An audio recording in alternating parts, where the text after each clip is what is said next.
హాస్పిటల్కు పేషెంట్ వచ్చిండంటే డాక్టర్కు బక్రా దొరికినట్లే లెక్క.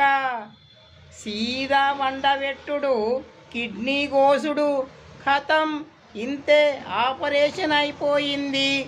కిడ్నీలు అమ్మేసుడు, డాక్టర్ కోట్లకు కోట్ల డబ్బులు సంపాదించుడు. ఇటువంటి డాక్టర్లను ఏం చేయాలి మీరే చెప్పండి. పెట్రోల్ పోసి తగలబెట్టాలి. ఇదే ఇలాంటి డాక్టర్లకు నేను వేసే శిక్ష.